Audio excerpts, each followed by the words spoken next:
Est-ce que ça vous arrive parfois d'être dans une posture de yoga et d'avoir l'esprit qui part dans toutes les directions? Est-ce que ça vous arrive parfois d'avoir de la difficulté à rester dans le moment présent, de vous concentrer sur ce qui se passe ici et maintenant?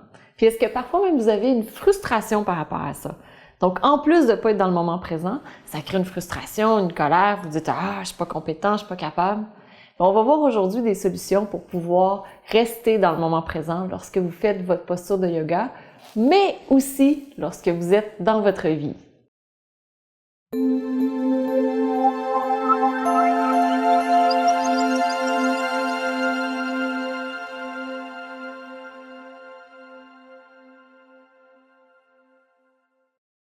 Namasté. C'est Maryse, fondatrice de Diva Yoga et de Diva Positive. C'est une grande joie de vous retrouver aujourd'hui. Et peut-être que vous pratiquez l'une des 12 postures essentielles pour devenir souple, active et sereine et que parfois vous avez de la difficulté à rester dans le moment présent. Si vous n'avez pas le guide des 12 postures essentielles pour devenir souple, active et sereine, je vous invite, si vous êtes sur YouTube, à le télécharger juste ici. Si vous êtes sur Facebook, vous aurez le lien soit en haut ou soit en bas dans les commentaires. Mais parfois, c'est une des choses qu'on veut apprendre lorsqu'on pratique le yoga, c'est être ici, dans le moment présent, gérer son stress, être calme. Mais lorsqu'on est dans le passé ou lorsqu'on est en train de solutionner des problèmes dans le futur, on est n'importe où sauf ici. Puis ça crée, si on est dans le futur, ça crée un stress, ça crée des peurs, ça crée de l'anxiété.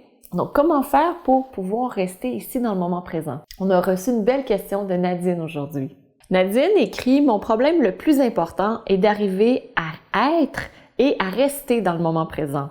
Même pendant les séances de yoga, je suis débutante, je me surprends à essayer de régler des problèmes que je n'ai pas encore, simplement par anticipation de situations à venir. » Nadine, vous n'êtes pas seule. Moi, j'ai été beaucoup dans cette situation-là. Je le suis encore parfois. Puis, je suis certaine aussi que vous, si vous écoutez, vous êtes parfois dans cette situation où vous essayez d'être dans le moment présent, puis c'est difficile, l'esprit s'en va dans toutes les directions. Comment faire pour pouvoir rester dans l'instant présent? L'une des choses qu'on pratique, c'est tout d'abord de se centrer.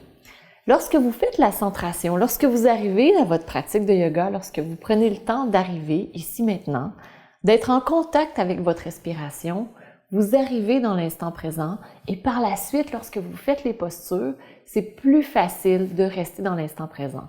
Lorsqu'on regarde la méthode de l'arc que vous avez vue dans une vidéo précédente, vous avez vu que la centration et l'intégration sont deux étapes qui sont essentielles à mettre en pratique. Donc, la centration du départ, elle est faite pour ça, pour que vous arriviez dans l'instant présent, pour que ce soit plus facile par la suite. Une autre chose qui va énormément aider également à ce que vous restiez dans l'instant présent, c'est votre respiration. Lorsque vous utilisez votre respiration, lorsque vous commencez à pratiquer la respiration, vous faites en sorte que vous amenez votre esprit dans l'instant présent. Donc, qu'est-ce qui se passe, disons de façon brève, c'est que notre être, il est composé de plusieurs couches. Donc, on a notre couche physique, qui, évidemment, vous le voyez bien, est dans l'instant présent, ne peut être nulle part ailleurs qu'ici. Ensuite de ça, on a une couche énergétique, donc qui est une couche qui est un peu plus subtile, qui est plus intangible, plus difficile à toucher, et on a entre autres la respiration qui se retrouve dans cette couche. Par la suite, notre troisième couche, la troisième couche de notre être, c'est les pensées, les émotions. Donc ceux-là, les pensées, les émotions, en un instant, vous pouvez aller dans le passé, reculer de 5 millions d'années. Et si je vous demande à quoi ressemblait la Terre il y a 5 millions d'années, vous pouvez avoir une idée à quoi elle ressemblait. Vous pouvez imaginer les cratères, les volcans, vous pouvez imaginer la végétation à quoi elle ressemblait, vous pouvez voir des fougères, vous pouvez peut-être même voir des dinosaures. Donc vous pouvez avoir cette idée et en un instant, c'est possible de le faire. Votre corps ne peut pas arriver il y a 5 millions d'années, mais vos pensées peuvent le faire. Et si je vous dis, imaginez dans 100 ans à quoi va ressembler notre Terre, vous pouvez avoir encore une fois, vous pouvez créer une image dans votre tête. Donc l'esprit voyage très très facilement dans le passé, dans le futur, et lorsqu'on choisit de l'avoir dans l'instant présent, c'est parfois difficile. Par la suite, la quatrième couche, c'est la couche de la conscience. Cinquième couche, la couche de l'esprit, la couche de l'âme. Ce qui nous intéresse principalement ici, c'est les trois premières. Le corps, l'énergie et les émotions et les pensées. Donc, qu'on appelle le mental. Donc, lorsque votre mental vos pensées sont dans le futur, sont dans le passé, et ils s'en vont un peu partout, puis que vous ne réussissez pas à les amener dans le moment présent, vous avez un outil extraordinaire qui est votre respiration. Votre respiration fait le pont entre vos pensées qui sont dans le passé et dans le futur et votre corps physique qui est dans l'instant présent. Votre respiration, je la vois comme votre meilleure amie, celle qui est toujours avec vous. Parce que votre respiration, si vous ne l'avez plus, il faut la retrouver, ça va mal. Mais si vous avez votre respiration, que vous êtes en contact avec la respiration, que vous la contrôlez et surtout que vous observez les sensations à l'intérieur de votre corps physique, que vous observez votre ventre se gonfler, que vous observez votre cage thoracique se gonfler, que vous observez qu'il y a plus, que ça respire peut-être plus du côté gauche que du côté droit, vous observez que ça respire par en avant, par en arrière, que vous amenez votre attention sur la souplesse de la respiration, la profondeur, la fluidité. Donc, lorsque vous amenez votre attention sur ces qualités, vous arrivez dans l'instant présent. Et qu'est-ce qui se produit si vous êtes dans une posture de yoga? Donc, ce qu'on peut faire comme posture de yoga, par exemple, c'est la demi-lune. On peut la faire en position assise. Donc, si vous prenez une position de la demi-lune, vous allongez votre corps très, très long, vous gardez le menton légèrement rentré et vous inspirez, vous soulevez les bras de chaque côté. À l'expiration, abaissez le bras droit vers le sol ou encore votre chaise parce que vous pouvez faire cette posture dans votre chaise. Et vous poussez la main dans la chaise ou encore dans le sol comme je le fais. Et l'autre bras, il n'est pas léger, mais il pousse vers le plafond. Donc, lorsque vous êtes dans cette posture et que vous vous rendez compte, par exemple, que vous pensez à votre examen, que vous pensez à un rapport que vous avez à préparer, un message que vous avez oublié d'écrire. En ce moment, quand vous êtes dans cette posture-ci, ça ne donne rien de penser à tout ça. Ce que vous avez besoin lorsque vous êtes dans cette posture-ci, c'est de vous calmer, d'être dans l'instant présent, de développer le calme, la sérénité, la concentration. Donc, vous pouvez vous ramener à votre corps physique, vous ancrez la fesse, vous poussez les doigts un peu plus longs, un peu plus loin pour aller plus vers le ciel et vous pouvez vous concentrer sur votre respiration. Donc, vous inspirez calmement. Ici, la respiration thoracique sera un peu plus efficace que la respiration abdominale. Donc, vous inspirez, gonflez la cage thoracique. Vous allez peut-être sentir que du côté gauche, ça inspire un peu plus. Donc, vous pouvez amener votre attention à cet endroit. Et lorsque vous expirez, vous pouvez sentir les deux côtés qui reviennent au centre.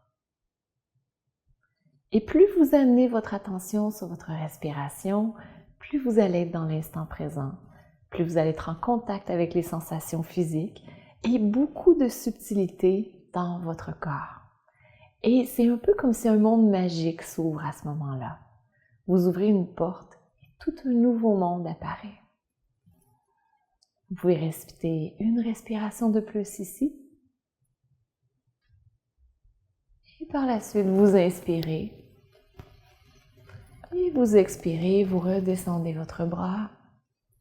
Si on monte maintenant au niveau de la conscience, vous amenez la conscience sur qu'est-ce qui se passe dans votre corps ici maintenant, la différence entre le côté gauche et le côté droit.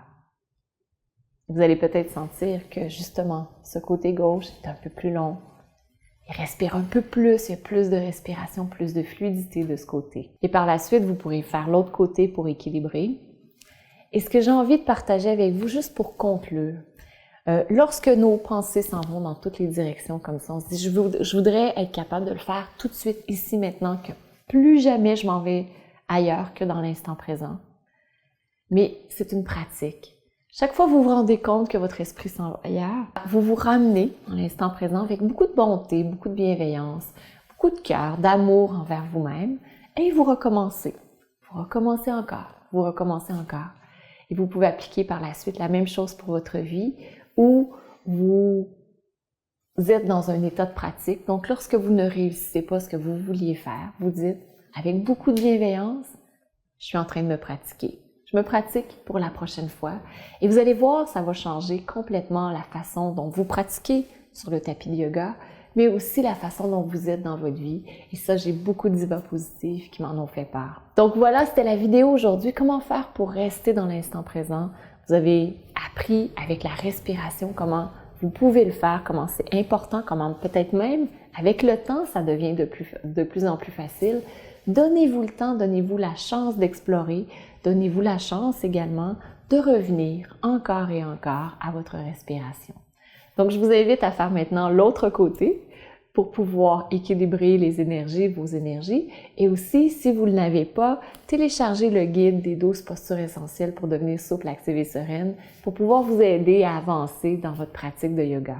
Si vous avez aimé cette vidéo, je vous invite à cliquer le j'aime en dessous. C'est super important, comme ça, il y a encore plus de gens qui peuvent voir la vidéo. Et aussi, partagez-la avec une amie, avec une copine, à qui vous savez que ça va faire du bien de revenir dans l'instant présent. Puis peut-être, qui sait, vous pourriez changer la vie de cette personne. Donc, je vous embrasse et on se retrouve dans la prochaine question à Diva Yoga la semaine prochaine. Namasté.